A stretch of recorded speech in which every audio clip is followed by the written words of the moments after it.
సమయం పోతే చెప్పండి, మిగతాది మీరేం చేయాలి? సమయం పోతే రాదు కాదు, తిరిగి రాదు అనాలి. కొత్త రాదు కాదు. ఏంటి? సమయం పోతే తిరిగి తిరిగి రాని రెండు ఉన్నాయి. ఒకటి సమయం,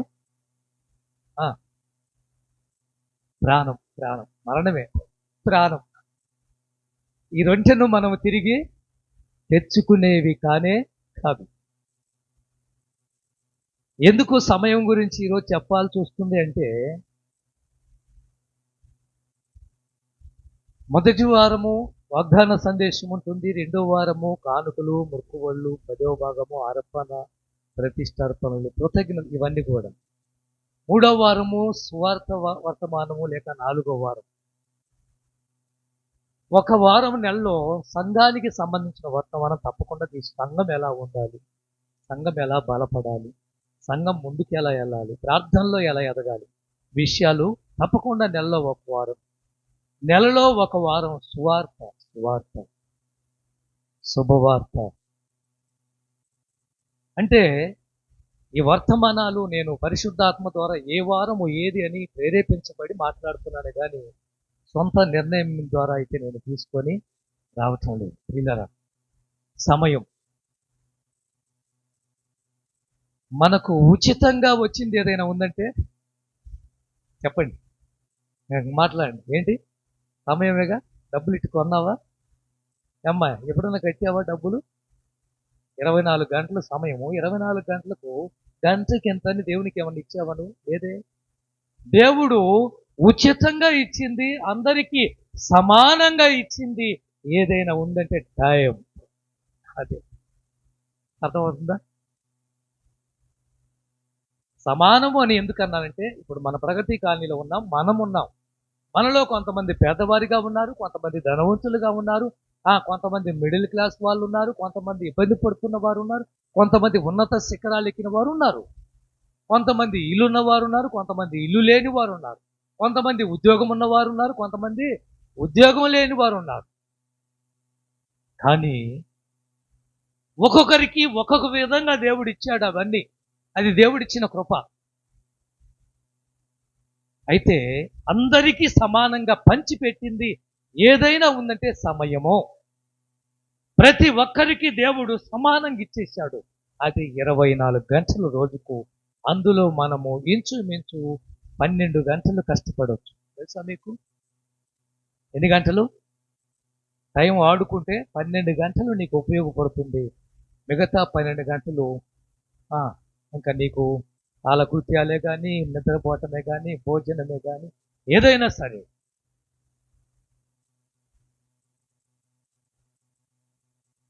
చదవండి, ఒక మాట మీకు చూపిస్తాను.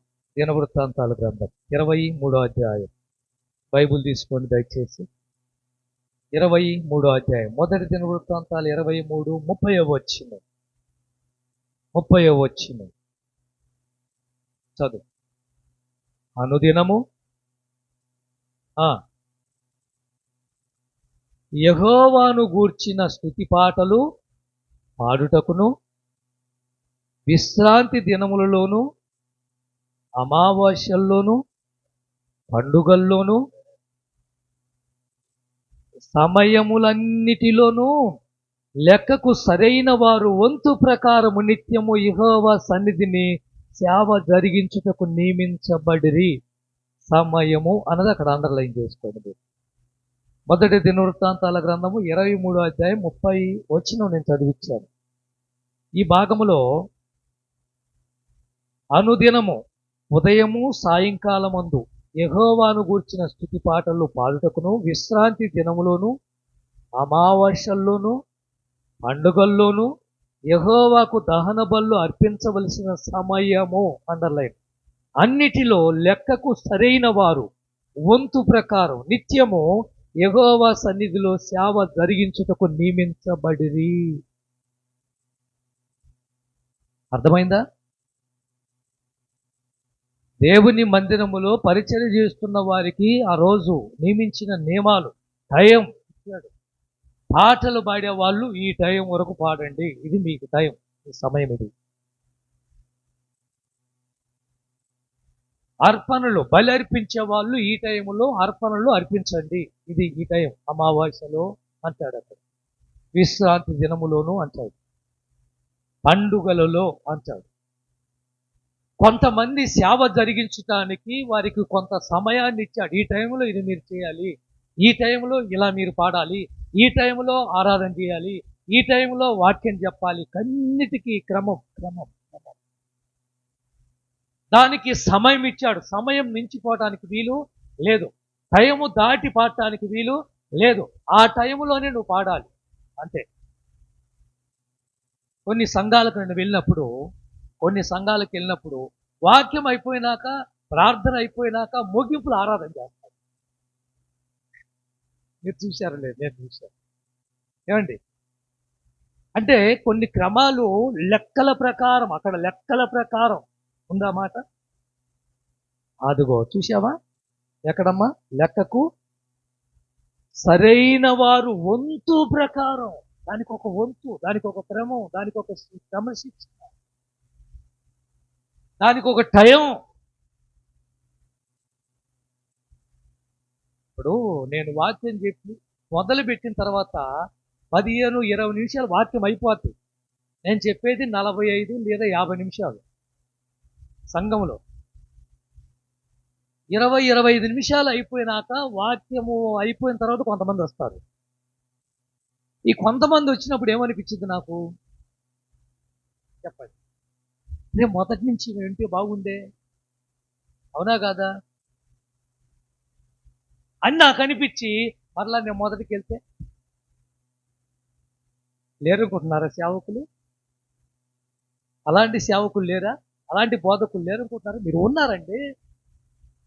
ఇప్పుడు మీరందరూ వచ్చారు, తర్వాత నెక్స్ట్ వాక్యం 15-20 నిమిషాలు 30 నిమిషాలు అయిపోయింది. అయిపోయిన తర్వాత ఒక 10 మంది వచ్చారు. వీళ్ళ కోసం మరలా వెనక్కి వచ్చిన బోధకులు లేరా? ఉన్నారండి. అది క్రమము కానే కాదు. వారికి అవకాశం లేదు, పోగొట్టుకున్నారు. నువ్వు ఎంతవరకు చెప్పాలో, నీ టైం ఎంతో అంతవరకు నువ్వు వెళ్ళిపోవాలి అంతే. ఈరోజు వాళ్ళు ఒకవేళ ఈ వాక్యాన్ని వెళ్ళలేకపోతే బహుశా వచ్చే వారానికి నేను ముందెళ్ళాలన్న ఆలోచన వచ్చింది. ఎవరికి తెలుసు? నువ్వు మొదటికి వెళ్తే మొదటి వాళ్ళు ఏమవుతారు? అర్థమవుతుందా? ఎవరి పని వాళ్ళు కరెక్ట్గా వంతుల ప్రకారం, క్రమం ప్రకారం పాటలు పాడేవాళ్ళు, పరిచయం చేసేవాళ్ళు, ప్రార్థన చేసేవాళ్ళు, ఆరాధన చేసేవాళ్ళు, ఒక గ్రూప్, ఒక టీం. అది అలాగా ముందుకు వెళ్ళినప్పుడు అప్పుడు అద్భుతంగా సమయము మనకు ఉపయోగపడుతుంది. దాని అర్థం అది. ప్రకటన గ్రంథం 1వ అధ్యాయం 3వ వచనం. ప్రకటన గ్రంథం 1వ అధ్యాయం 3వ వచనం. సమయము సమీపించింది గనుక ఈ ప్రవచన వాక్యములు చదివేవాడు, వాటిని వినేవాడు, ఇందులో రాయబడిన సంగతులను గైకొనేవాడు ధన్యుడు. దేవుని రాకడ సమీపంగా ఉంది. దేవుని రాజ్యముతో దేవుడు రాబోతున్నాడు. యేసుక్రీస్తు వారు మేఘారూఢుడై వచ్చే సమయం ఆసన్నమైంది. ఇలాంటి సమయములో ప్రవచన వాక్యములు చదివేవాడు, వినేవాడు, వాటి ప్రకారంగా జీవించేవాడు ధన్యుడు. సమయం, ప్రతి మాటలో సమయం కనిపిస్తుంది. చెప్పే మాట టైం. సమయం అంటే అర్థం చెప్పండి. టైం లేక కాలం. అంటే సమయం ఒక సంవత్సరం, ఇది టైం. సమయం ఒక నెల, ఇది టైం. ఒక వారం, ఒక టైం. ఒక రోజు, ఒక గంట, ఒక నిమిషం, ఒక సెకండ్, ఈ దయాలు.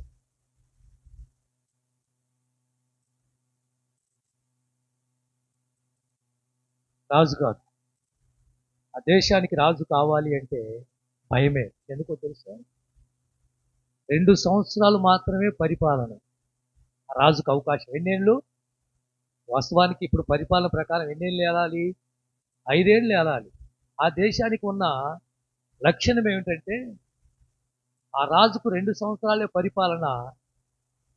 ఆ రాజు కావాలన్నవాడు 2 సంవత్సరాలు పరిపాలన చేసిన తర్వాత 3వ సంవత్సరంలో తీసుకెళ్లి ఒక అడవిలో, ఒక భయంకరమైన దివిలో ఆయన్ను పడేస్తారు.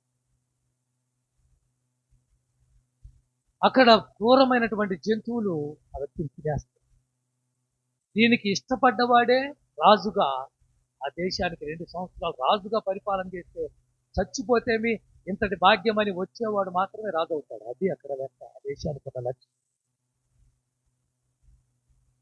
అయితే అందరిలాగానే 2 సంవత్సరాలు పరిపాలన చేసి అక్కడికి తీసుకెళ్లి పడేస్తున్నారు. క్రూర జంతువులు తినేస్తున్నారు. కొత్తగా ఎక్కిన రాజు ఈ 2 సంవత్సరాల్లో నేనేం చేయగలను? నాకు దేవుడిచ్చిన ఈ 2 ఏళ్ళు టైంలో నేనేమైనా చేయగలనా? నేనేమైనా చేయగలనా? అంటే అతనికి తెలుసు 2 సంవత్సరాల తర్వాత క్రూర జంతువులకు నేను ఆహారం అవుతాను. ఎందుకంటే ముందున్న వాళ్ళు అలాగనైపోయారు. ఇప్పుడేం చేయాలి? అని ఆ టైంని ఎలా వాడుకున్నాడంటే ఆ 2 సంవత్సరాల లోపు అతను ముందుగా వెళ్ళి కొంతమంది సైన్యాన్ని తీసుకొని వెళ్ళి క్రూరమైనటువంటి జంతువులను చంపటం, కొన్నింటిని పట్టుకొని దొరికిన వాటిని తీసుకొని వెళ్ళి ఒక చోట బంధించటం, 2 సంవత్సరాల్లో ఆ అడవంతా కూడా శుభ్రం చేశాడు.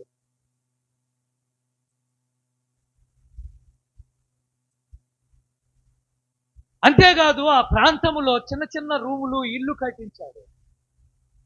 భయంకరమైన అడవిలో ఇల్లు కట్టించాడు. చక్కని గార్డెన్ లాగా చేయించాడు. మంచిగా చెట్లు నాటించాడు. అడవిలో ఉన్న పెద్ద పెద్ద మాన్లు కొట్టేశాడు. అది ఒక ఎడారిగా మార్చేశాడు. రూపురేఖలు మార్చేశాడు. 2 సంవత్సరాల తర్వాత రాజైన తను దిగి ఇదిగో వెళ్ళు అని పట్టుకొని వెళ్ళి అడవికి తీసుకెళ్తుంటే అందరూ ఏడుస్తూ వెళ్ళారు, కానీ ఇతను నవ్వుకుంటూ వెళ్తుంది. కారణం ఏంటి? కారణం ఏంటి? అక్కడ ఇప్పుడు ఏ క్రూర జంతువులు లేవు. ఎలాంటి ఇబ్బంది అక్కడ నాకు లేదో, అంతేకాదు నాకు కావలసినవన్నీ కూడా నేను సమకూర్చుకున్నాను. మంచి ఇల్లు ఉన్నాయి, మంచి భోజనం అక్కడ పెట్టాను, మంచి వాటర్ అక్కడ ఉంది. కొంతమంది అక్కడ నివాసం కూడా ఉంటున్నారు సైనికులు. నాకు ఇబ్బంది లేదు. అర్థమైందా? ఒక టైం దేవుణ్ణి ఎక్కించారు, ఒక సమయం దేవుణ్ణి ఎక్కించారు.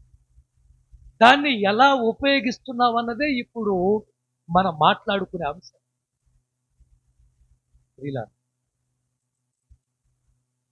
రాజుల గ్రంథం, మొదటి రాజు 18వ అధ్యాయం 29వ వచనం. మధ్యాహ్నమైన తర్వాత సమయము వరకు వచ్చిరి గాని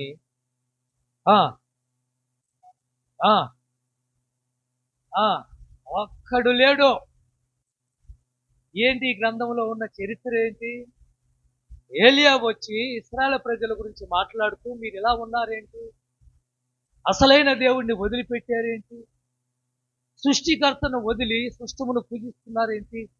బయల దేవుడైతే బయల దేవుడిని నమ్మండి, యెహోవా దేవుడైతే యెహోవా దేవుని నమ్మండి అని మాట్లాడినప్పుడు అక్కడ 450 మంది ఆషేరుదేవ ప్రవక్తలే కానీ, బయలదేవ ప్రవక్తలే కానీ ఇంచుమించు 850 మంది ప్రవక్తలు అక్కడ. అంటే పూజారులు, పురోహితులు, బయలును పూజించే పూజారులు. ఇప్పుడు ఏలియా వేసినటువంటి ప్రశ్నకు అక్కడ సమాధానం దొరకలా.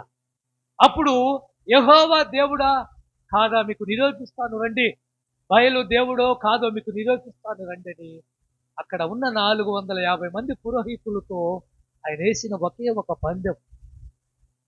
మీ బయలు దేవుడైతే ఉదయం మొదలుకొని మధ్యాహ్నం వరకు మీకు టైం ఇస్తాను, సమయం.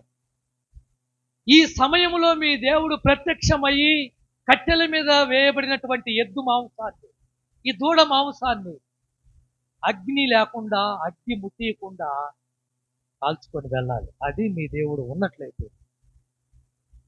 మీకు ఇచ్చిన సమయంలోపు జరగాలి అంటే వారికి ఇచ్చిన టైం ఉదయం మొదలుకొని మధ్యాహ్నం దాకా వాళ్ళు ప్రార్థనలు చేశారు. బయలా రా, దిగిరా అంటే దేవుడు ప్రత్యక్షించాలా? బయలుదేవుడు శ్రీమన దేవుని పెట్టిన.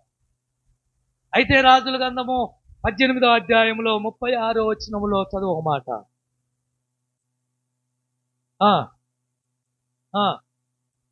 వచ్చి ఇలాగూ ప్రార్థన చేసి, యెహోవా, అబ్రహాము, ఇస్సాకు, దేవా, నీవు దేవుడు అయి ఉన్నావు. ఒకసారిలే మనకొద్దు. అస్తమయము, నైవేద్యము, సమయము అందర్లేదు. అది మనకు కావాలి. ఏలియా సమయం వచ్చింది. మధ్యాహ్నం దాటిన తర్వాత ఏలియాకు టైం ఇచ్చారు. అయ్యా నీ దగ్గర టైం తీసుకో, ఇప్పుడు నీ దేవుడు గొప్పతనం నేను చూపించమంటే ఏలియా చేసిన చిన్న ప్రార్థన దేవుడు విని ఆకాశం నుంచి అగ్ని వచ్చి వధించబడిన మాంసాన్ని దహించుకొని వెళ్ళిపోతున్నారు. వాళ్ళ గురించి 26 వచ్చిన ఉదయం మొదలుకొని ఉంటుంది. 26 వచ్చిన 26 వచ్చిన అదే అధ్యాయము 26 వచ్చి ఇయ్యబడిన ఎద్దును సిద్ధము చేసి ఉదయము మొదలుకొని మధ్యాహ్నము వరకు చాలే. ఎంత టైం అండి, ఎంత టైం అండి. అర్థమైందా? ఈరోజు అడుగుతున్నాను ప్రియమైన దేవుడు, ఎంత సమయాన్ని నువ్వు వృధా చేస్తు? ఉదయం మొదలుకొని మధ్యాహ్నం వరకు ఎంత పని చేయొచ్చు, ఎంత సంపాదించు, ఎంత కష్టపడవచ్చు.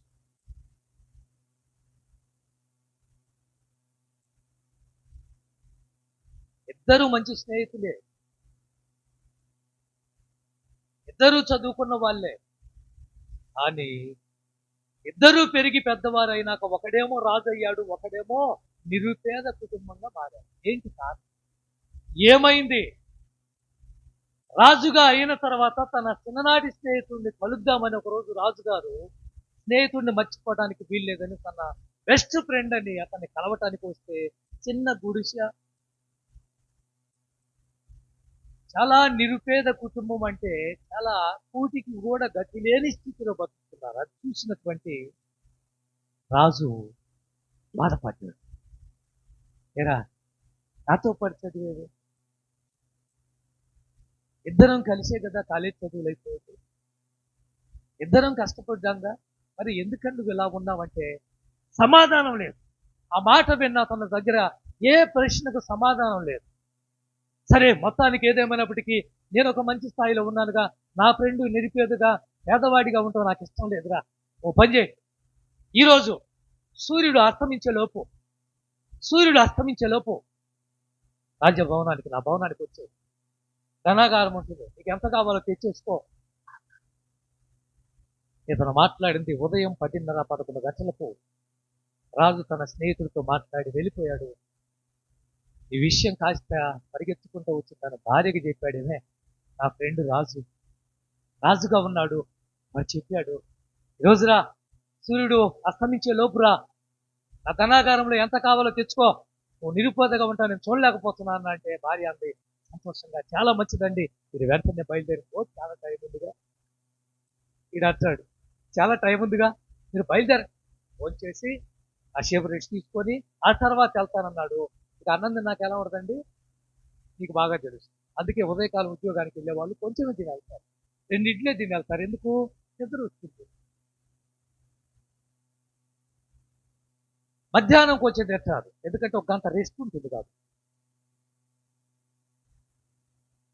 కొంచెం తిన్నాడు, ఒక్క 10 నిమిషాలు రెస్ట్ తీసుకుని అలా పడుకున్నాడు. టైం ఎంత అయింది? 4. అయ్యో టైం అయిపోయిందే అని పరిగెత్తడం మొదలుపెట్టాడు. కానీ తను అనుకున్న టయానికి రాజ్యభవనానికి చేరుకోలే. సూర్యుడు అస్తమించేశాడు, పొద్దు ఊగిపోయింది, గేట్లు వేసేసారు, తాళాలు వేసేసారు లోపలికి వెళ్ళడానికి. అర్థమైందా? ఇప్పుడు చెప్పండి, ఇద్దరు ఒకే చదువు, ఒకే కాలేజీ, మంచిగా కష్టపడ్డోళ్ళే, కానీ ఒకడు గొప్పవాడైతే ఒకడు కొద్దివాడు చిన్నవాడిగా ఉన్నాడు. కారణం ఏంటి? సమయము విలువ తెలిసిన వాడేమో రాజయ్యాడు, సమయాన్ని వృధా చేసుకున్న వాడేమో నిరుపేద కుటుంబంగా మిగిలిపోయాడు. ఈరోజు మిమ్మల్ని అడుగుతుంది, ఈరోజు ఎంతో మంది గొప్ప వాళ్ళు అయ్యంటే దేవుడు ఇచ్చిన 24 గంటలు నువ్వు జాగ్రత్తగా వాడుకున్నారు అంతే. అంతకు మించింది మరొకటి ఆయన ఎంత జాగ్రత్తగా ప్రతి సెకండ్, ప్రతి గంట, ప్రతి రోజు, ప్రతి వారం, ప్రతి నెల, ప్రతి సంవత్సరము ఎంత జాగ్రత్తగా వాడుకున్నారంటే అంత జాగ్రత్తగా వాడుకున్నారు. అందుకే ప్రతిదానికి సమయం ఉందంటాడు ప్రసంగి గ్రంథం 8వ అధ్యాయం 6వ వచనం. చాలా మంది అనుకునే మాట 8:6. ఆ ఆ ఉమ్, ఉమ్, ఆ ప్రతి ప్రతి సంగతి విమర్శించే సమయం కూడా ఉంది. అక్క నిన్ను అన్నది, ఆ వదిన నిన్ను అన్నది, ఆ అన్నయ్య నిన్ను అన్నాడు. ఒక టైం నీకు కూడా అది దాని అర్థం. ఒక సమయం వచ్చినప్పుడు ఏమన్నదో అడిగే సమయం దాకా నువ్వేం చేయాలి? వేచి ఉండాలి. అంతేగాని ఆవేశంగా ఎగబట్టుకొని వెళ్ళటానికి వీలు లేదు. ఒక టైం దేవుడు నీకు ఇస్తాడు, ఒక సమయం నీకు ఇస్తాడు. అప్పుడు దాకా నువ్వు ఉండాలి. ఇందులో 5 మాటలు ఉన్నాయి. ఎన్ని మాటలు? 5 మాటలు. వినగలమా? నేను చెప్పగలనా? నేను చెప్తాను, మీరు వినగలరా? అందుకే ఫస్ట్ పాట పాడాను. ఎటు చూసినా యుద్ధ సమాచారాలు, ఎటు చూసినా దోపిడీ దౌర్జన్యాలు, ఎటు చూసినా ఎన్నో అత్యాచారాలు, ఎటు చూసినా. పాట దాంట్లో ఉందా?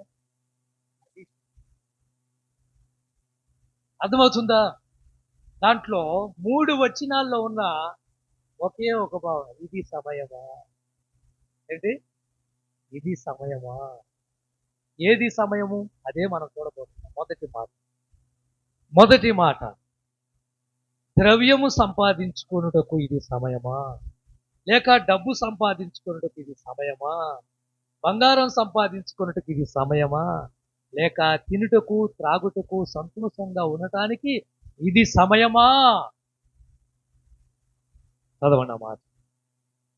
2 రాజుల గ్రంథం 5వ అధ్యాయం 26వ వచనం, 27వ వచనం.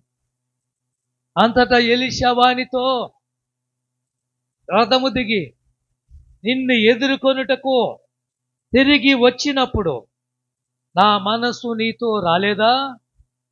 ద్రవ్యమును, వస్త్రములను, ఒలీవ చెట్ల తోటలను, ద్రాక్ష తోటలను, గొర్రెలను, ఎడ్లను, దాసదాసీలను సంపాదించుకొనుటకు ఇది సమయమా? ఇది సమయమా? సమయం అండర్లైన్ చేసి, మనం ఉన్న పరిస్థితి ఏంటి? నువ్వు చేస్తున్న పనేమిటి? ఒక సేవకుడు ఒక పని వాడిని అడుగుతున్నాడు.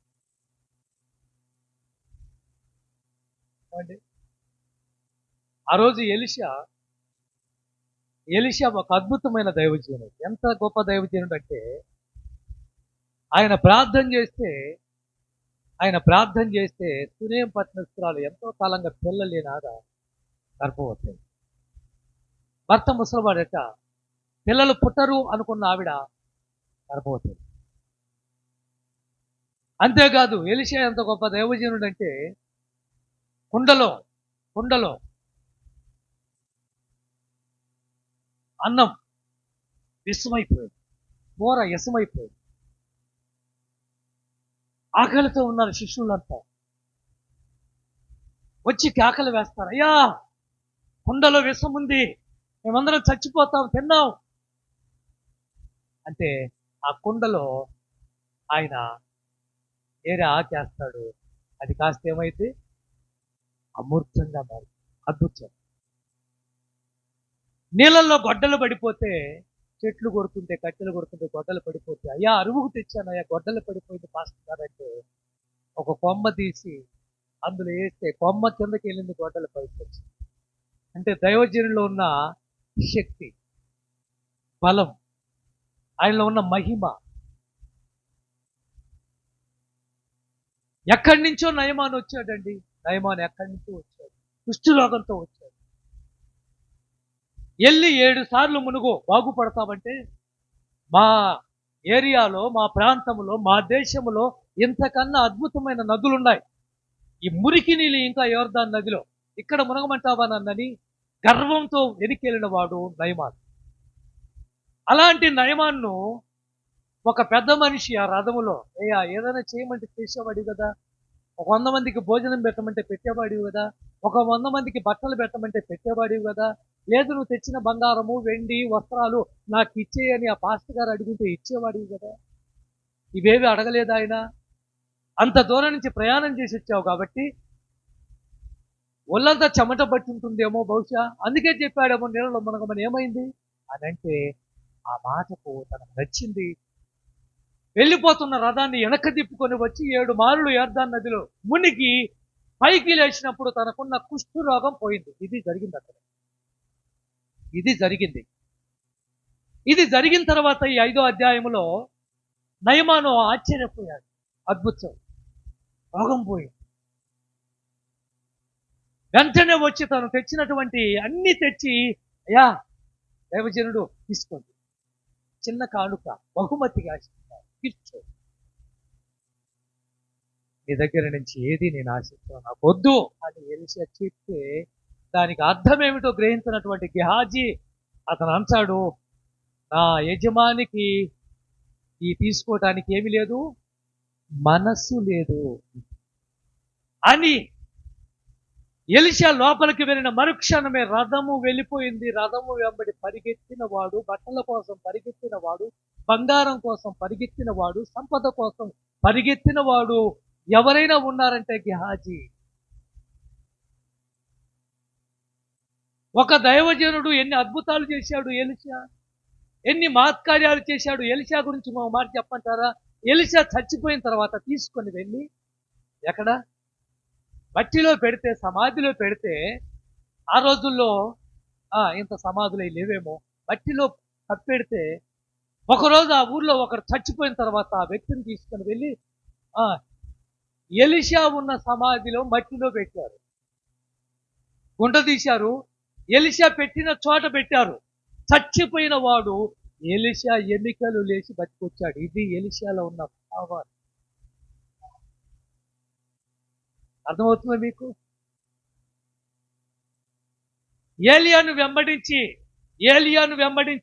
2 పాళ్ళు ఆత్మ కావాలి అని కోరుకున్నవాడు, దాన్ని సంపాదించుకున్నవాడు ఎలీషా. ఎలీషా గొప్పతనం గురించి చెప్పాలంటే గొప్ప ఆసామి ఎలీషా. తెలుసా మీకు?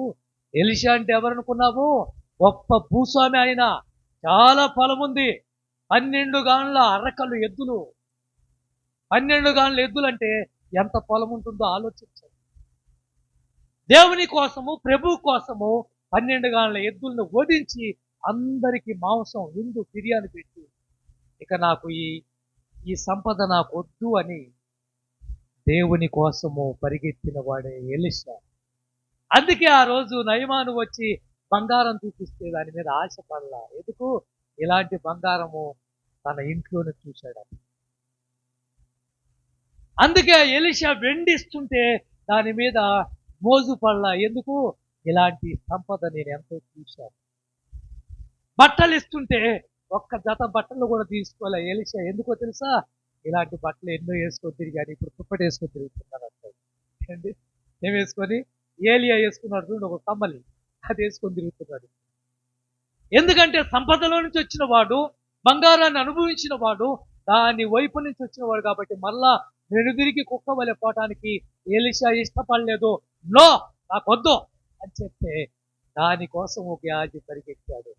అదే గెహాజీ ఆ రోజు ఆ డబ్బు కోసం, ఆ బంగారం కోసం, ఆ వస్త్రాల కోసం పరిగెత్తకుండా నియమనిష్టలతో ఉంటే ఎలీషా కంటే గొప్పవాడయ్యేవాడు. దేవునికి స్తోత్రం చెప్తాడు. హల్లెలూయా. అర్థమైందా మీకు? ఎవరికంటే? ఎలీషా కంటే కూడా గెహాజీ గొప్ప సేవకుడు, దైవజనుడు అయ్యేవాడు.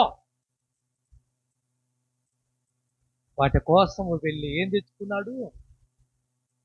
కుష్ఠు రోగం సంపాదించుకున్నాడు. అడుగుతుంది ఇక్కడ అడిగిన మాట, ఇది సమయమా? ఇది సమయమా? ఏంటి సమయం? తినుటకు త్రాగుటకు ఇది సమయమా? ఎంతో మంది నశించిపోతున్నారు ప్రార్థన లేక, దేవుడంటే తెలియక. అలాంటి వారి కోసం ప్రార్థన చేయవలసిన బాధ్యత మన మీద ఉంటే, సంపాదన కోసము, ద్రవ్యం కోసం, డబ్బుల కోసం, వెండి కోసం, బంగారం కోసం సంపాదించొద్దని కాదు. ఒక దైవజనుడు ఒక దైవజనుడు యొక్క పనివాడు ఎలా ఉండాలి? పరిగెత్తి ఇప్పుడే దానికి మళ్ళీ ఇంకొక అబద్ధం. 2 మనుషులు వచ్చారయ్యా నయమాన్ గారు, 2 మనుషులు వచ్చారు, 2 జతల బట్టలు, 2 మనుగులు ఎండి, కాస్త బంగారం మీ పట్టుకుని పోతారంటే, 2 ఏం కర్మ నాయన, నీకు ఎంత కావాలి పట్టు, 4 మనుగులు ఎండి ఇచ్చారు, 4 జతలు బట్టలు ఇచ్చారు. ఎలిషా అడుగుతాడు, ఎక్కడికి వెళ్ళావు గాజీ, ఎక్కడికి వెళ్ళావు? నువ్వు లేవే బయట అంటే, ఇక్కడే ఉన్నానుగా, చూడలేదా నువ్వు ప్రార్థనలో ఉన్నావండి, నన్ను చూడలా. నువ్వు రథమమ్మడి పరిగెత్తుకుంటే నా మనసు నీతో రాలేదా? నా మనసు నీతో రాలేదా? ఒలివ చెట్లు, పొలము, స్థలము, ఇల్లు, బిల్డింగులు, కార్లు, బంగళాలు సంపాదించుకోవడానికి మనం కాదు చేయాల్సి. ఈరోజు ఎంతమంది సేవకులు లేరు? Luxury life. ఏ లైఫ్ ఏమండి? ఎంతమంది దైవజనులు లేరు? ఎంత అద్భుతంగా బతుకుతున్నారు, కాలు కింద పెట్టకుండా.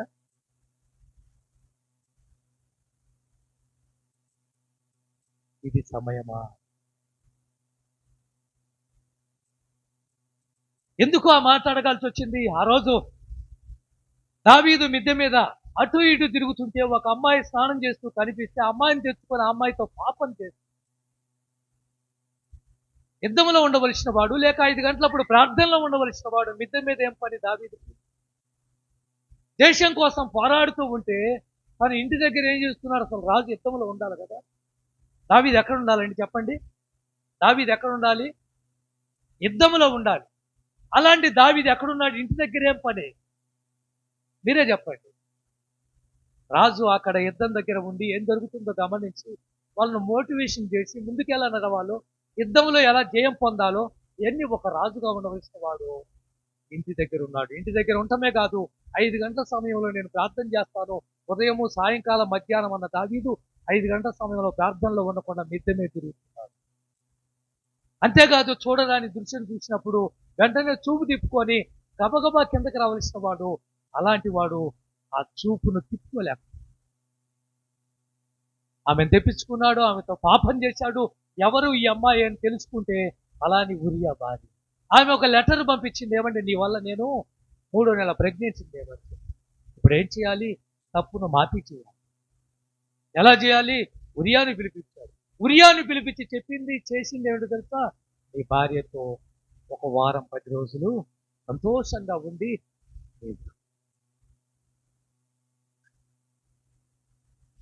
అయితే ఆయన రాత్రి తన ఇంటికి వెళ్ళాలి. ఇప్పుడు మీరే చెప్పండి, ఉరియా ఇల్లు ఎక్కడ? ఉరియా భార్య దావీదు మిద్దె మీద ఉంటే, ఉరియా భార్య స్నానం చేస్తుంటే కనపడిందంటే ఉరియా ఇల్లు ఎక్కడ? మీరే చెప్పండి. దావీదు కోట పక్కనేగా. ఎంత దూరం అండి? ఉరియా ఇంటికి వెళ్ళటానికి ఎంత దూరం? 10 అడుగులు వేస్తే ఇంటికి వెళ్ళిపోతాడు కదా. వెళ్ళలా. దావీదుకు చెప్పారు, అయ్యా నువ్వు ఇంటికి వెళ్ళమన్న ఉరియా వెళ్ళలేదు, ఇక్కడే పడుకున్నాడు. పిలవండి. ఎలా ఎందుకు వెళ్ళలేదు? నాలో కష్టపడ్డావు, దేశం కోసం ప్రయాసపడ్డావు, కాస్త ఏదో రెస్ట్ తీసుకొని వెళ్తామని పిలిపిస్తే నువ్వేంటో వెళ్ళలేదంటే ఆయన అన్న మాట ఇప్పుడు చదవండి. సమూయేలు గ్రంథం 2వ సమూయేలు 11వ అధ్యాయం 10వ వచనం. ఉరియా దావీదుకు వినబడినప్పుడు పిలిపించి, నీవు ప్రయాణం చేసి వచ్చావు కదా, అడగగా ఉరియా మందసమును, ఇశ్రాయేలు వారును, యూదా వారును గుడారములో నివసిస్తూ ఉంటే యోవాబు ఉండగా భోజనము పానము చేయుటకు, నా భార్యతో పడుకోవటము ఇది సమయమా? దాని అర్థం అది. అర్థమైందా మీకు? ఇప్పుడు ఎంత బాగున్నాయి ఆ మాటలు చూడండి. అసలు రాజు దగ్గర ఎంత ధైర్యంగా మాట్లాడుతున్నాడు, ఎంత నిబ్బరంగా మాట్లాడుతున్నాడు. రాజుకు కాస్తన్న జ్ఞానము ఉండదు. ఛే, ఏం బతుకురా ఈ బ్రతుకు. తోటి సేవకుడు, సైనికుడు, దేశం కోసం నిలబడుతూ ఉంటే రాజునయ్యుండి ఇంటి దగ్గర నాకేం పని అని కొద్దిగన్నా ఇంగిత జ్ఞానము, బుద్ధి ఏమైంది? దావీదు విషయం ఒకసారి నువ్వు ఆలోచించు. కట్టెన కొట్టినట్టుగా, మొఖాన కొట్టినట్టుగా, పూచినట్టుగా మాట్లాడాడు. యా, అప్పటికి పెళ్లి చేసుకుని వెళ్ళిన ఉరియా భార్య, ఆ భార్య ఉరియా వెళ్ళిన తర్వాత ఆ అమ్మాయి పుష్పాట్ అయిందేమో, మెచ్యూట్ అయిందేమో.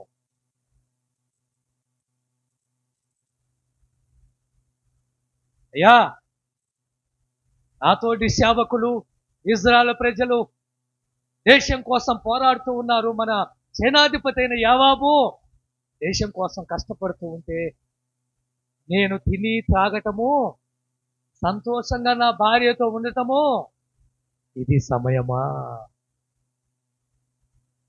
ఇది కింద పాట ఏం పాడా? మందసము నీ ప్రజలు గుడారములో నివసిస్తుండగా, ఏవాబు నీ సేవకులు దండులో నుండగను. మందసము నీ ప్రజలు గుడారములో నివసిస్తుండగా, ఏవాబు నీ సేవకులు దండులో నుండగను. తినుటకు త్రాగుటకు భార్యతో నుండుటకు, తినుటకు త్రాగుటకు భార్యతో నుండుటకు ఇది సమయమా, ఇది సమయమా అని ఆనాడు ఊరియా దావీదును, ఈనాడు నిన్ను కూడా ప్రభువు అడుగుచున్నాడు.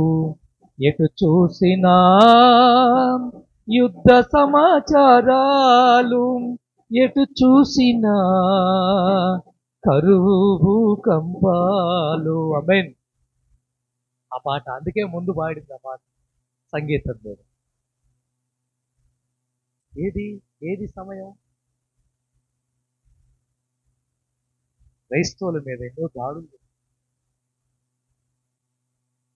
ఎంతో మంది సేవకులు తగలబెట్టి, గతంలో మణుపూర్ అనే ప్రాంతంలో ఎంతో మంది క్రైస్తవులు చంపేశారు.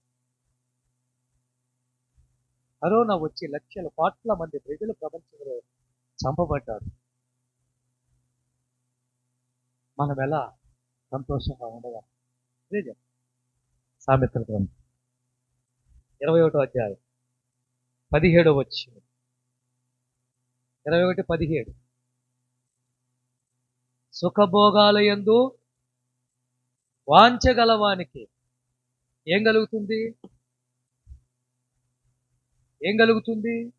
సుఖభోగాలయందు వాంఛగలవానికి లేమి కలుగుతుంది. వద్దులే, అర్థమైందా? రోజు ఉరియా తను సుఖపడాలి అంటే పడవచ్చు, భార్యతో హ్యాపీగా ఉండిపోవచ్చు. అంతటితో దావీదు ఆగాడా? దావీదు మరుసటి రోజు ఏం చేశాడు? బాగా పెట్టాడు, బిర్యానీ పెట్టాడు, మటన్ పెట్టాడు, ద్రాక్షారసం అంటే బాగా మత్తుని చేశాడు. రాయబడిన మాట మత్తులేకి దింపాడు. ఇప్పుడు వెళ్ళమంటే అప్పుడు కూడా వెళ్ళాల. మత్తులో కూడా ఉరియా తన శరీర సుఖం కోసం పాటు పడలేదు.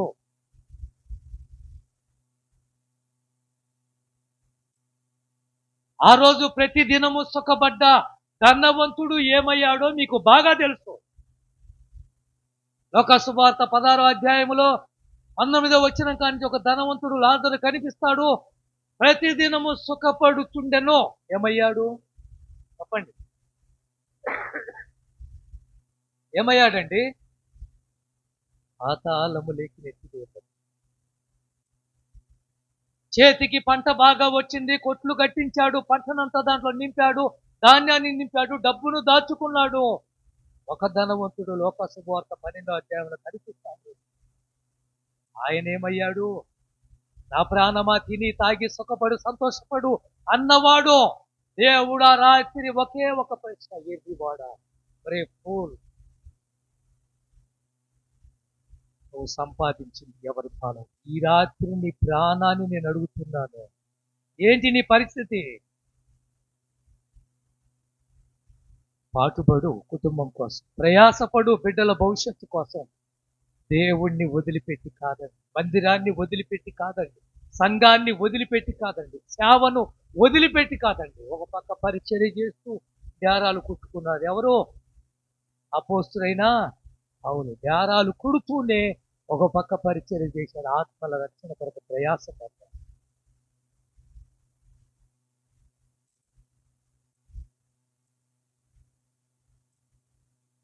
రెండో మాట, రెండో మాట, మాట్లాడకుండా మౌనంగా ఉండే సమయం కాదిది. రెండో మాట, మొదటి మాట చెప్పండి, మొదటి మాట చెప్పండి, మొదటి మాట. లేక అది కాకుండా తినుటకు త్రాగుటకు సంతోషపట్టి ఇది సమయం కాదని పెట్టుకోవాలి. అందరికి డబ్బు కావాలి కదా, మళ్ళీ అక్కడికి కదా సంపాదించుకోవాలి కదా, అంటే సుఖపడటానికి సమయము కాదు. రెండో మాట, మాట్లాడకుండా మౌనంగా ఉండే సమయము ఇది కాదు. చదవండి ఆ మాట, ఎస్తేరు గ్రంథం 4వ అధ్యాయం 13వ వచనం. 4వ అధ్యాయం 13, 14.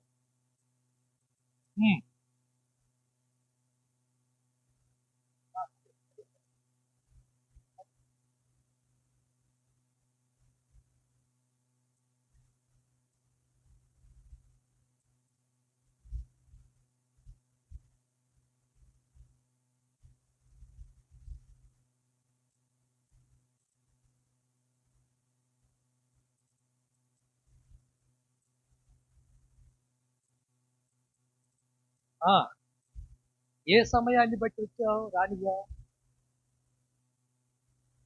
ఇందుకే దేవుడు నిన్ను రాణిగా చేశాడేమో, ఇలాంటి సమయంలో నువ్వు సహకరిస్తావని. మొర్దెకయ్య తన కూతురైన ఎస్తేరుతో మాట్లాడుతున్న మాటలు, అప్పటికే కాలము మించిపోయింది, సమయం మించిపోయింది, ఫలాని తారీఖున యూదులు చంపబడతారు అని డేటు ఫిక్స్ అయిపోయింది, ఫలాను రోజున యూదులందరినీ చంపేయాలి అనే ప్లాను ఆ రాజు శాసనము బయటకు వచ్చేసింది. ఇంకెవడు ఆపటానికి వీల్లేదు. ఏం చేయాలి ఇప్పుడు? ఏం చేయాలి ఇప్పుడు? మొర్దెకయ్య ఒక యూదుడు, ఎస్తేరు ఒక యూదురాలు. 4వ అధ్యాయములో చాలా మాట్లాడుకుంటారు కూతురు తండ్రి ఇద్దరు. గోను పచ్చ కట్టుకున్నాడు కాబట్టి రాజభవనంలోకి కోటలోకి వెళ్ళటానికి వీలు లేదు. అందుకే వారి మధ్యలో ఒక నపుంసకుడు ఇక్కడ మాట అక్కడ, అక్కడ మాట ఇక్కడికి తెచ్చి పెడుతుంటాడు మనం. వీళ్ళ ఆఖరికి ఎస్తేరు ఏం చేసిందో తెలుసా? బాబాయ్, నేను ఇప్పటికి రాజు దగ్గరికి వెళ్ళలేదు, నా వల్ల అయితే కాదు, నేనేమి చేయలేను అని చేతులు ఇలా ఎత్తేసి, చేతులు ఇలా.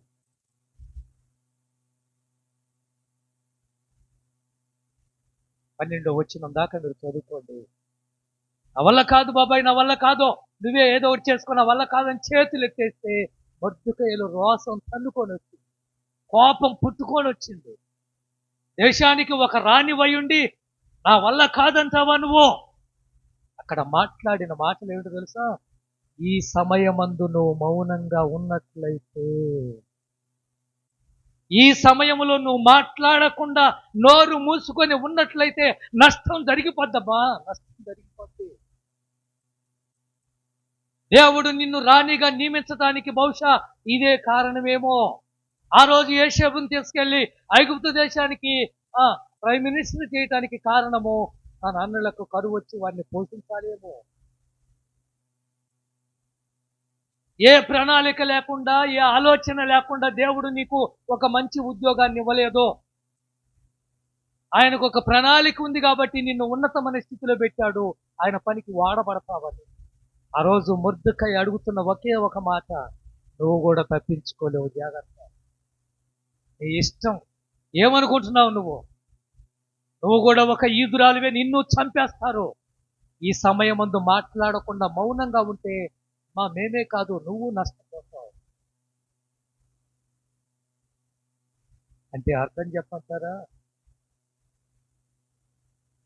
ఈ రోజుల్లో నోరు తెరిచి మంచి పాటలు పాడే బిడ్డలుగా మీరు మారాలి. ఈ రోజుల్లో సువార్త అందించే శుభవార్త పత్రికలు పంచే బిడ్డలుగా మీరు మారాలి. ఇది మౌనంగా ఉండే రోజులు కాదు. క్రీస్తు రాకడ అతి సమీపంగా ఉంది. నోరు తెరిచి ప్రభు గురించి పాడండి, ప్రభు గురించి చెప్పండి, ప్రభు గురించి పంచండి, ఆయన ప్రేమను తెలియపరచండి లోకానికి. ఉంటున్న ప్రాంతంలో, ఉంటున్న వీధిలో, ఎక్కడ వ్యాపారం దగ్గరైనా, ఉద్యోగం దగ్గరైనా ఒక్క సాక్షిగా నువ్వు చేయగలుగుతున్నావా? ఒక్క మాట క్రీస్తు గురించి మాట్లాడగలుగుతున్నావా?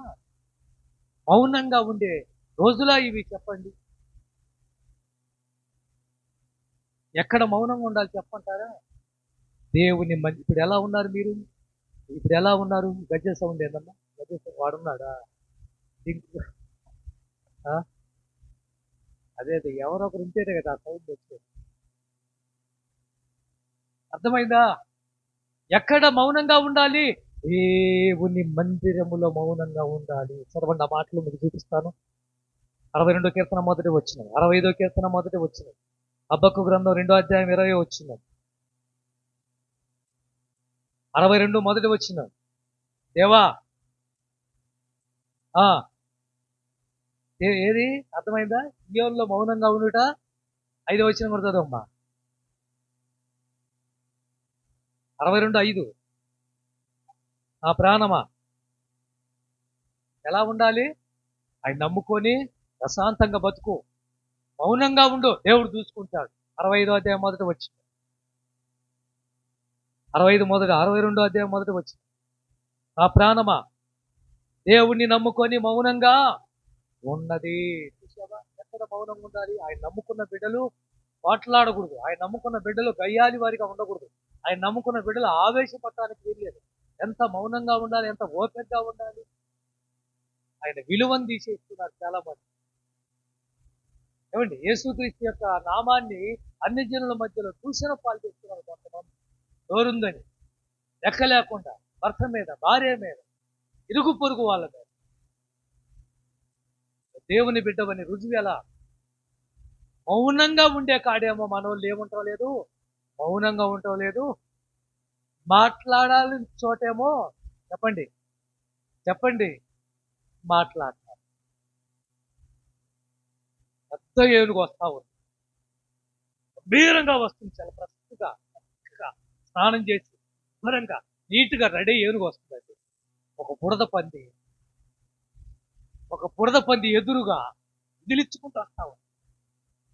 ఇది చూడగానే ఏనుగు ఇక్కడ చూసిన దాన్ని చూసి అంత దూరం పక్కకి వెళ్ళిపోయింది. ఏనుగు దేన్ని చూసి? పందిని చూసి, బురద పందిని చూసి ఏనుగు అంత దూరం పక్కకి వెళ్ళిపోయింది. వెళ్ళిపోగానే ఈ పందేలు చెప్తుంది, చూసారా నా దెబ్బ పడితే అంత పెద్ద ఏనుగు కూడా పక్కకి వెళ్ళాలి, నేను వస్తున్నానంటే అది నా నా గొప్పతనం అంటుంది. ఈ పక్కన ఉన్న ఏనుగులన్నీ ఉన్నాయి. ఏంటి నిజమేనా? పందికి భయపడి నువ్వు పక్కకు వచ్చావా అని పక్కన ఉన్న ఏనుగులు. అప్పుడు పెద్ద ఏనుగు అంటుంది, నేను పొరపాటున దానికి పక్కన పోతే దాని బురదంతా నాకు అంటుంది. అంతేకాదు, నేను ఒక్క అడుగు పెడితే దెబ్బ వస్తుంది. నా కాలికి బురద అంతదాన్ని కూడా నేను ఇష్టపడలేదు. ఆఖరికి ఏనుగు చెప్పిన ఒక మాట చెప్పంటారా? దానివల్ల నా టైము వేస్ట్ అయింది. అర్థమైందా? దేనివల్ల? దానితో నేను గొడవ పడ్డానా, దాని మీదకి నేను వెళ్ళానా, 10 నిమిషాలు 15 నిమిషాలు, ఒక ½ అన్ అవర్ టైం పోతుంది. అవసరమా నాకు ఇది? ఆ టైం ఇంకొక దానికి ఉపయోగించుకుంటే నాకు మేలు జరుగుతుంది. అర్థమైందా? పనికిరాని మాటలు ఎన్నో మాట్లాడుతుంటారు. పనికిరాని వాళ్ళు ఎన్నెన్నో అంటుంటారు, ఏదేదో చెప్తుంటారు. ప్రతిదానికి తొందరపడేదేంటి? మౌనంగా ఉండు, టైం వేస్ట్ తప్ప ఏమి లేదు. ఆ రోజు ఎస్తేరు ఇప్పుడు మౌనంగా ఉంటే అమ్మా ఆపద వచ్చి పడుతుందంటే తను అద్భుతంగా నిర్ణయం తీసుకుంది. రాజు ఎదుటికి వెళ్ళింది, ఛాలెంజ్గా తీసుకుంది, ప్రార్థన చేసుకుంది, ఉపవాసం ఉంది. యూదులు ఉపవాసం ఉన్నారు. తన జాతి మొత్తాన్ని నోరు తెరిచి కాపాడుకుంది. దేవునికి స్తోత్రం, హల్లెలూయా. తెలుసా, ఎక్కడ మాట్లాడాలో ఎస్తేరికి తెలుసు, మనకు తెలియటం వల్ల. ఎక్కడ మాట్లాడాలో ఎస్తేరికి తెలుసు. ఆ రోజు సమరయ స్త్రీ నోరు మూసుకొని ఉంటే సమరయులు మారుతారా? మీరే చెప్పండి. సమరయ స్త్రీ బావి దగ్గర యేసు ప్రభుతో మాట్లాడి సంభాషించి అక్కడే ఆ కొండను వదిలిపెట్టి ఊర్లోకి వెళ్ళి ఆమె చెప్పింది ఏంటో తెలుసా? నేనేం చేశానో ఆ నేను చేసినవన్నీ నాతో చెప్పిన వాడిని చూశాను. ఆయన మెస్సయ్య కాడా? ఆయన రక్షకుడు కాడంటే ఊరు వచ్చిందే. 4వ అధ్యాయము యోహాను సువార్తలో. ప్రియమైన దేవుని బిడ్డలారా, ఆ రోజు సమరయ స్త్రీ మౌనంగా ఉంటే అంతమంది రక్షింపబడే వల్ల యేసునందు విశ్వాసం ఉంచేవారు. ఇది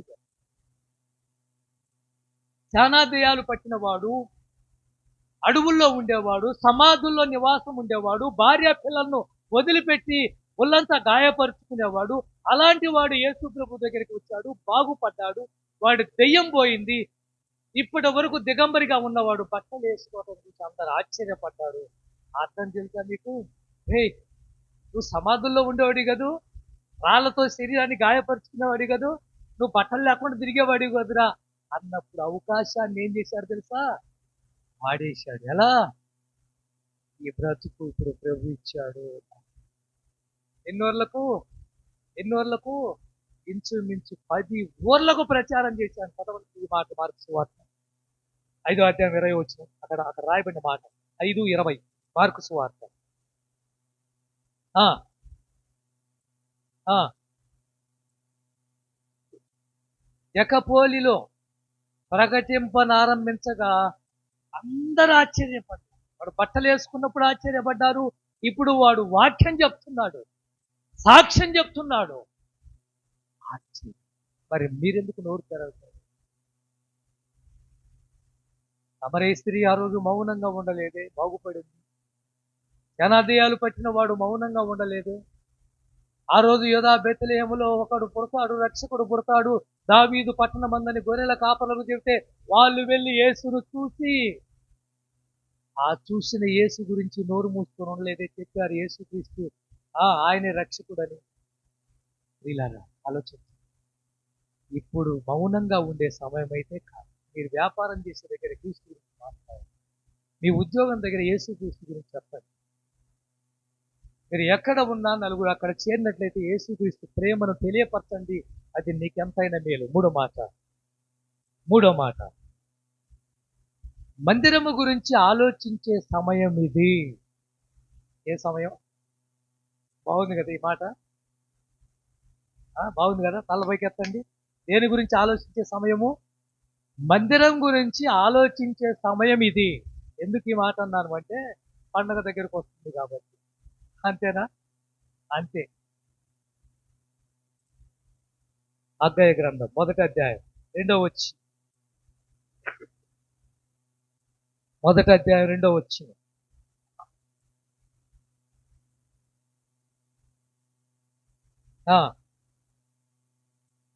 యెహోవా మందిరమును కట్టించుటకు సమయం ఇంకా రాలేదని మీరు ఎలా చెప్తున్నారు? ప్రత్యక్షమై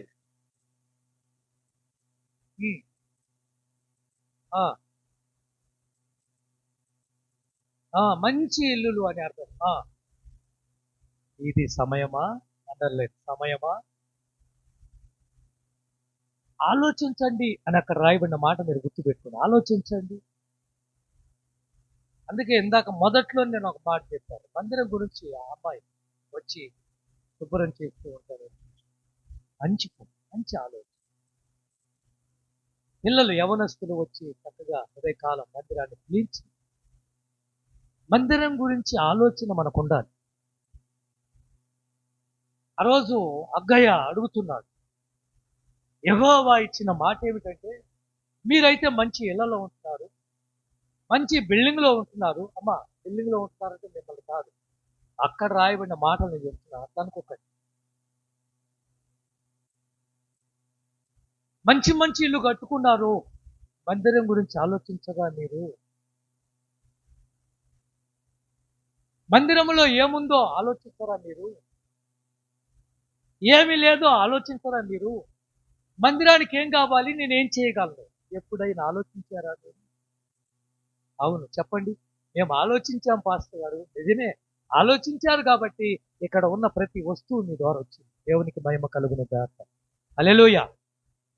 అదే ఆలోచించకపోతే మన మందిరము ఇంత అద్భుతకరంగా ఇన్ని వస్తువులు మన మందిరంలో ఉండవు. వినండి, పరాయి దేశం నెహెమ్యా గిన్నె అందించేవాడు రాజు దగ్గర. గిన్నె అందిస్తూ ఉంటే రాజు ఎందుకో నెహెమ్యా ముఖాన్ని చూశాడు. 2వ అధ్యాయంలో, నెహెమ్యా గ్రంథం 2వ అధ్యాయంలో నెహెమ్యా గారిని రాజుగారి దగ్గర గిన్నె అందించే నెహెమ్యా గారు గిన్నె అందిస్తూ ఉన్నప్పుడు ఇలా అందించాలి, చాలా జాగ్రత్తగా అందించాలి. రాజు దగ్గర ఉన్న ఉద్యోగం మంచి ఉద్యోగం, రాజు పక్కనే ఇలా అందిస్తున్నప్పుడు రాజు ఎందుకో నెహెమ్యా ముఖాన్ని చూశాడు. ముఖం ఎలా ఉందంటే విచారంతో ఉంది. మనము కొంతమంది ముఖాలు చూసినప్పుడు ఆ అమ్మాయి ముఖాన్ని బట్టి చెప్పగలం ఆమె విచారణలో ఉంది. ఆమె ముఖాన్ని బట్టి, ఆయన ముఖాన్ని బట్టి చెప్పగలం ఆయన బాధల్లో ఉన్నాడు అని. ఎందుకంటే వాళ్ళ ముఖమే చెప్తుంది వారు ఎంత బాధ అనుభవిస్తున్నారు. ప్రియులారా, అలాగనే నెహెమ్యా గారి ముఖాన్ని చూసినప్పుడు రాజు అంటాడు, నువ్వెందుకు అలా ఉన్నావు? ఎందుకు విచారంతో ఉన్నావు? నీ ముఖంలో కళ్ళలేదు, జ్వరం ఏమైనా వచ్చిందా? నీకేం బాధ లేదు కదా అని అంటే నెహెమ్యా మాట్లాడిన మాటలు జరగదు. ఎన్నో వచ్చిన 3వ వచ్చి కాక నా పితరులు సమాధులుండే పట్టణం ఏమైపోయింది? పాడైపోయింది. దాని గుమ్మాలు అగ్ని చేత కాల్చబడ్డాయి. నాకు దుఃఖముఖము లేకుండా ఎలా ఉంటుంది? అర్థమైందా? ఇది ఒక మందిరములో ఉన్న బిడ్డలు, విశ్వాసులు, ప్రార్థనకి వెళ్ళే వాళ్ళు, సేవకులు బాధ. ఎక్కడో పరాయి దేశంలో ఉన్నాడు. పరాయి దేశంలో ఉన్న నెహెమ్యాకు 1వ అధ్యాయంలో ఎవరో ఒకరు వచ్చి చెప్పారు, యెరూషలేము గుమ్మాలు కూల్చేశారండి, యెరూషలేము గోడలు పడేశారండి, యెరూషలేము గుమ్మాలు కాల్చేశారండి అని చెప్తే అప్పుడు ఎన్ని రోజులు నెహెమ్యా ఉన్నాడో తెలియదు. కానీ అందరికంటే యేసు ప్రభు 40 రోజులు, మోషే 40 రోజులు, ఏలియా 40 రోజులు ఉపవాసం ఉన్నారు తెలుస్తుంది. దానియేలు 21 రోజు, దావీదు 7 రోజులు, ఎస్తేరు 3 రోజులు ఉపవాసాలు మీకు తెలుసు. నినివే పట్టణస్తులు 1 రోజు తెలుసు. కానీ నెహెమ్యా ఎన్ని రోజులు ఉన్నది తెలియదు. కొన్ని దినములు, అది 30 రోజుల, 90 రోజుల, 120 రోజుల, 150 రోజుల తెలియదు. అందుకే తన ముఖము ఎలా అయిపోయింది? విచారంతో నిండిపోయింది. కడుపుకు తిండి లేదు, కంటికి నిద్ర లేదు. ఎప్పుడు చూసినా యెరూషలేము గుమ్మముల గురించి, యెరూషలేము యొక్క గోడల గురించి ఆలోచించి ఆలోచించి ఆలోచించి రాజు దగ్గరికి గిన్నె అందించడానికి వస్తే రాజు చూడగానే చెప్పేశాడు, ఏదో బాధలో ఉన్నావు నెహెమ్యా, ఏమైంది నీకు? ఆ మాట విన్న నెహెమ్యా డైరెక్ట్గా రాజుకు చెప్పేశాడు, మా పితరులు ఉండే పట్టణం, మేము ప్రేమిస్తున్న పట్టణము యెరూషలేము అంటే మాకెంత ఇష్టమో, యెరూషలేము అంటే సియోనుకు సంబంధించి పరలోక రాజ్యానికి సాదృశ్యమైంది. అలాంటి పట్టణం పాడైపోయింది, గోడలు కూల్చేశారు, అగ్నితో గుమ్మాలు కాల్చేశారు. బాధ. అందుకే నా మొక్కలు ఎంతమంది ఉన్నారు మన మందిరములు? ఏదైనా తరుగు పెడితే భారంతో, బాధతో తెస్తే బాగుండే, నేను తేలేకపోయినా ప్రార్థన చేద్దాం, ఎవరొకరు ప్రేరేపించబడతారన్న ఆలోచన కలిగిన వారు ఉన్నారా? ఉన్నారు. మన దేవుని బిడ్డ, దేవుని మందిరం గురించి ఆలోచన, దేవుని యొక్క మందిరం గురించి ఒక అందుకే నా పాడిన పాట వాళ్ళది ఏం పాడదు? నా పితరుల యొక్క సమాధులుండు పట్టణము పాడైపోయను, నా పితరుల యొక్క సమాధులుండు పట్టణము పాడైపోయను,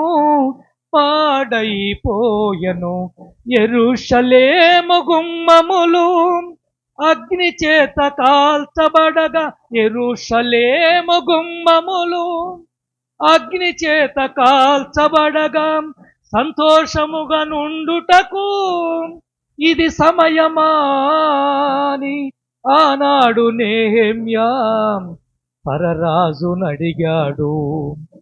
ఈనాడు నిన్ను కూడా ప్రభువు అడుగుచున్నాడు. ఎటు చూసినా యుద్ధ సమాచారాలు, ఎటు చూసినా దోపిడీ దౌర్జన్యాలు. ఆమేన్. అర్థమైందా? భారం, బాధ్యత ఉందా? ఈరోజు మనమైతే మంచి ఇల్లు కట్టుకున్నాం, మంచిది, కట్టుకోవాలనే ప్రార్థన. మన మందిరం గురించి కూడా ఆలోచించు. రేపు ఇప్పుడు చల్లగా ఉంది, చలికాలం కాదు, ఎండాకాలం వస్తే ఎంత ఇబ్బంది పడుతుంది. వర్షానికి కూడా ఇబ్బంది పడుతుంది. ప్రార్థన చేయండి, మందిరం గురించి భారంగా ప్రార్థన చేయండి. ఈ మందిరం గురించి ఒక నెహెమ్యా మాదిరిగా ఆలోచన. తప్పకుండా మన ఆశగల ప్రాణాలను దేవుడు ఏం చేస్తాడు? పైకి తప్పకుండా లేపుతాడు. ఆ రోజు నిద్ర పట్ల ఎవరికి? దావీదు. నిద్ర పట్ల ఎవరికి? నెహెమ్యా. దావీదు తన నగరములో పడుకుంటే నిద్ర రాల. 2 సమూయేలు గ్రంథం 7వ అధ్యాయం. నిద్ర రాల. రాత్రికి రాత్రి నాతాను ప్రవక్తను పిలిపిస్తాడు. నైటే పిలిపిస్తాడు. ఏంటి బాబు, ఏమైంది? పాస్టర్ గారు, మందిరం కట్టాలనుకుంటున్నాను. ఎందుకో? నేనైతే మంచి బిల్డింగ్ లో పడుకున్నాను, ఏసీ వేసుకున్నాను. నేనైతే మంచి డబుల్ కట్ మంచం మీద పడుకున్నాను. నా దేవుని మందసము ఎక్కడంది? గుడారాలు. వర్షం వస్తే తడిచిపోతుంది, ఎండకు ఎండిపోతుంది. మందసములో అద్భుతమైనటువంటి 10 ఆజ్ఞలు ఉన్నాయి. ఆ మందసము దేవాలయంలోకి రావాలి, మందిరం కట్టాలి. నిద్ర పట్టల అంటాడు, నేను నిద్రపోను అంటాడు. కీర్తనలకు అన్నం ఉంటాయి ఆ మాటలు. 132 కీర్తన మొదటి వచ్చి దావీదన్న మాట. యెహోవా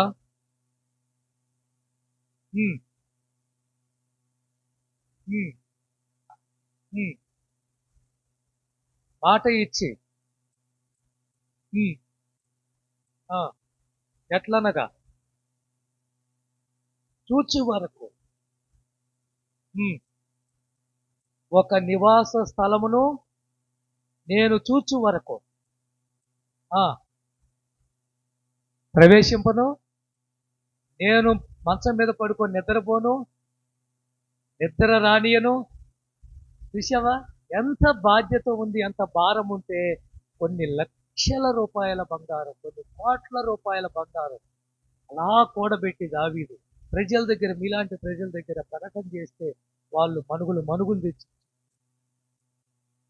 డబ్బు ఇచ్చిన వాళ్ళు, బంగారం ఇచ్చిన వాళ్ళు, ఎండి ఇచ్చిన వాళ్ళు, తలుపులు ఇచ్చిన వాళ్ళు, చెక్కలు ఇచ్చిన వాళ్ళు, రాళ్ళు ఇచ్చిన వాళ్ళు, ఇసుకిచ్చిన వాళ్ళు ఇలా తెచ్చిపెట్టి సొలొమోనుకు అప్పగిస్తే సొలొమోను యెరూషలేము మందిరము అద్భుతంగా బంగారంతో పొదిగించాడు. సొలొమోను కూడబెట్టాడా? కాదండి, దావీదే. 3 మాటలు మీతో పంచుకున్నాను ప్రియమైన దేవుని బిడ్డలారా. వీలైతే వచ్చే వారం ఇదే భాగంలో 2 మాటలు మీతో పంచుకుంటాను. సమయము విలువ తెలిస్తే మీరు తప్పకుండా ఎవరు మిస్ కారు. 2 విషయాలు ఇక్కడ ఉన్నాయి. అద్భుతమైన ప్రసంగం ఇది ఎవరు మిస్ కాకండి. 3 మాటలు. మొదటి మాట చెప్పండి. మొదటి మాట, తినుటకు త్రాగుటకు సంతోషంగా ఉండుటకు ఇది సమయము. సువార్త ప్రకటించవలసిన ఈ రోజుల్లో 2వ మాట, మౌనంగా ఉండటానికి సమయము. 3వది, దేవుని మందిరం గురించి ఆలోచించే సమయము. పండగ వస్తుంది, పండగకు మనకి ఎంతో ఖర్చు ఉంటుంది. దానికి కొంత డబ్బు తీసి దేవుని పనికి మనం ఉపయోగిస్తే నెహెమ్యా మాదిరిగా, దావీదు మాదిరిగా మనకు ఒక మంచి పేరు ఆయన ఇస్తాడు. ఆయన నామములో మంచి ఘనతను కూడా తెచ్చి పెడతాడు. కళ్ళు మూసుకుందాం, ప్రార్థన చేసుకుందాం. దయగలిగిన మా తండ్రి, మాట్లాడిన ఈ మాటలు మా జీవితాలకు, మా కుటుంబాలకు, మా బిడ్డలకు ఆశీర్వాదకరంగా మార్చమని. ఒక్క మాట కూడా సాతాను ఎత్తుకొని వెళ్ళటానికి వీల్లేదు. ప్రతి మాట నాయన మా హృదయంలో విత్తబడిన విత్తనాలు ఫలించే చెట్టులా ఈ ఫలించాలి, జ్ఞాపకం చేసుకోమని. ఈ వాక్యము నాయన అనేక మందికి ఆశీర్వాదకరంగా మార్చమని యేసు నామములో ప్రార్థిస్తున్నాము తండ్రి.